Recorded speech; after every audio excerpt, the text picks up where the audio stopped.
So we've sailed into Gladstone on Skybird, and yet again we're weatherbound in Gladstone. And Carol and I, my wife and I, it was time to really reflect on the voyage. It's been a long haul since we left Sydney on a very small boat to do all these coastal legs from Sydney. Um, it's been a very exciting trip that we've had up the coast, and some fantastic memories, especially some memorable ports and anchorages, like Broughton Island here, and south of that, Crowdy Head, and some wild coast, but some great shelter as well, like the Gold Coast region, which was fantastic to spend time exploring the Gold Coast. And then some of the offline islands, like these are the South Solitary Islands, north of Coffs Harbour.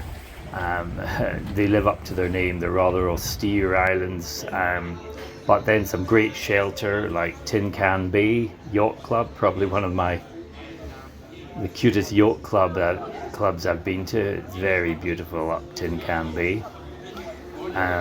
You've got to get off a tiny boat like ours, one or two people on our boat. Life is pretty cramped on Skybird, Contessa 25. We sleep in the four-berth. It's got a nice double, but there's not a lot of space. We use a methyl stove, and we live pretty simply. We didn't have a fridge until the Great Sandy Straits. Then we fitted a fridge. So life was pretty simple, including marina life, because I had to work as we went, and this is one of the marinas in Port Bay. And then some interesting events like Anzac Day, being in port. Lovely. This was Foster actually, Cloncarry, for Anzac Day. Solo sailing, I did a lot of solo sailing, a lot of solo legs on the way up, some major legs, some big weather I was out in, and this was a big southerly heading up to the Gold Coast, one of my longest legs. This was a 3-day offshore leg solo, and it can be challenging because the weather, even though it's the good season for it, the winter season, it's challenging.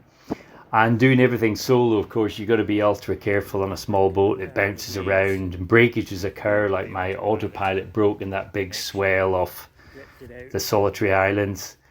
Another breakage was my very ancient outboard motor, a 2-stroke 8 horsepower Mercury, and I had to rebuild the carburetor on a little island, Cuchimudlo Island, and then get the engine going. This was on the voyage up.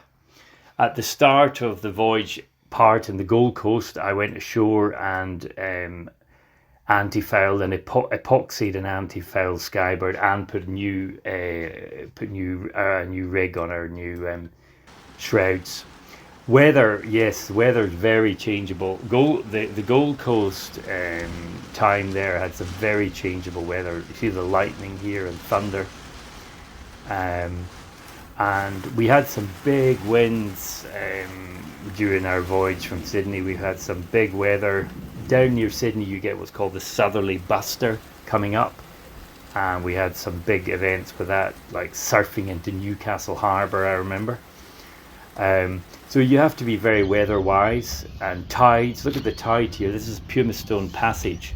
I had one of my scariest nights ever here, because the wind went round and the tide was strong and it nearly put me ashore.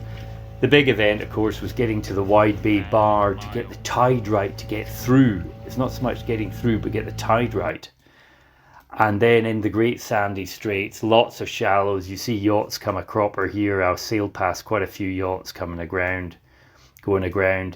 And but the Great Sandy Straits were fantastic, very memorable moment.